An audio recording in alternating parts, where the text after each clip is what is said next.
I close my eyes only for. This is gonna be an update video of what I've done so far with my red fox.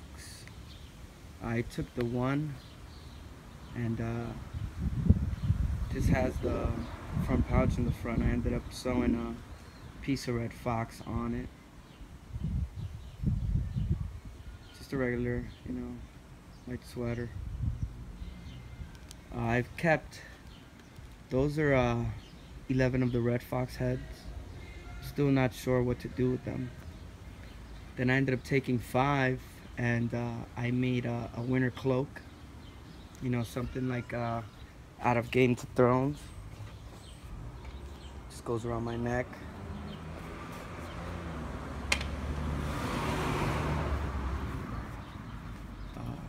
I ended up making my winter trapping hat.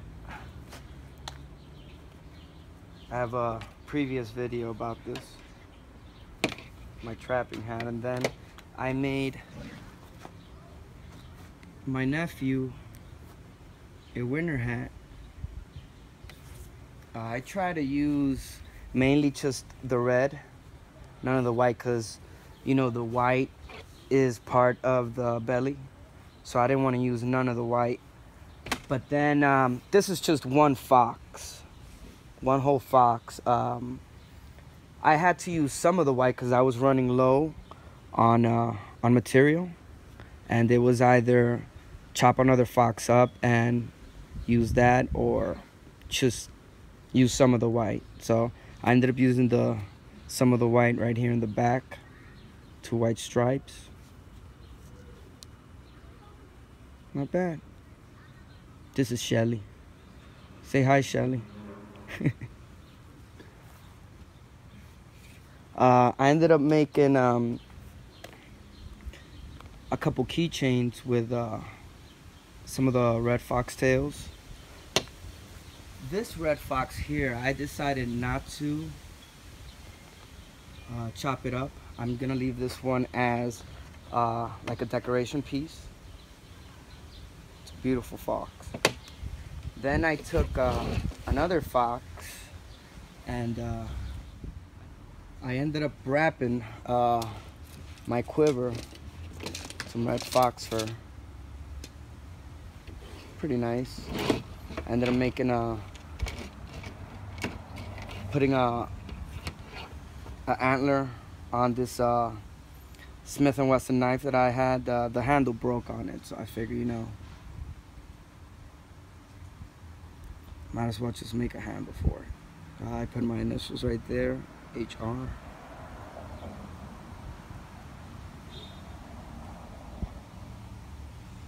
That's the tip.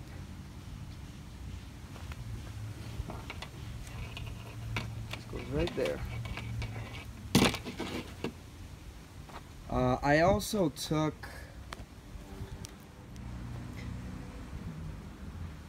I ended up taking some of the red fox. I ended up leaving the sleeves long on one, well, on a couple of them.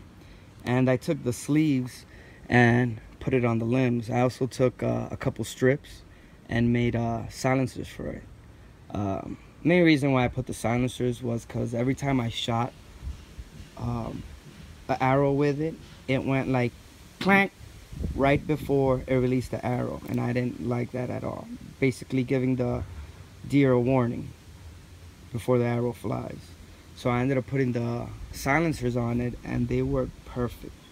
This thing, as soon as it releases the arrows, makes no noise at all. I ended up doing the same thing with my primitive bow. I ended up taking it, just decorating, putting some snake skin, a couple spikes on it. I took red fox fur and made the silencers for this one as well. Not bad.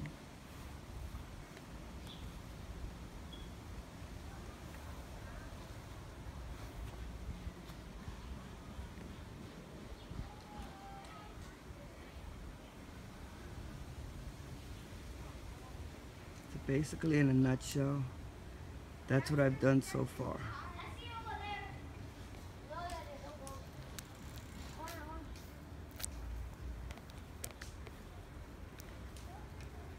Basically, in a nutshell, that's what I've done so far. For the cloak I mainly made it was just to drape around my back.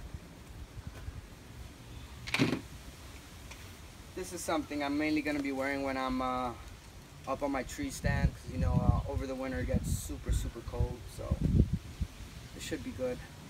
Basically, it just goes around. I ended up taking a antler and made a button with it. So then this goes around here. I took some buckskin and made the strap for it. Just took a piece of fur, put it in the front. And basically, that's it. Just drapes in front, drapes in the back. I ended up lining it with silk. Not bad. I was gonna use something heavier, but then I figured, you know, this is just a cloak, just to keep the wind and try and keep the cold off of me. Yeah, it works. Feels comfortable. But right now it's too hot to be wearing this. This is a winter item.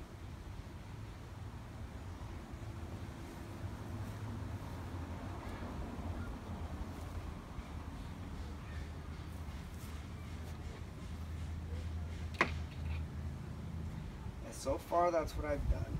My next project is finish tanning the raccoons, which I have 13 more to tan, and after that is just make my quilt. One stitching at a time.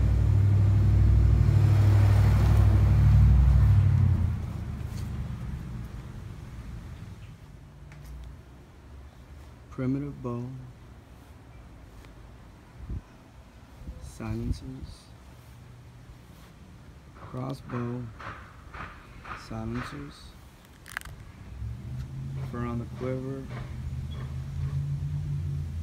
a couple of keychains with the tails, 2 hats, winter cloak,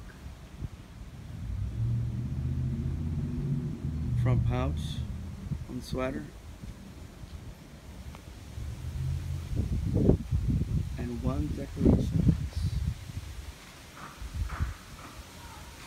I also made 3 scarves for my nieces. They have those already. That's why I don't have any. That's why I don't have them here with me right now. But yeah, they definitely came in useful.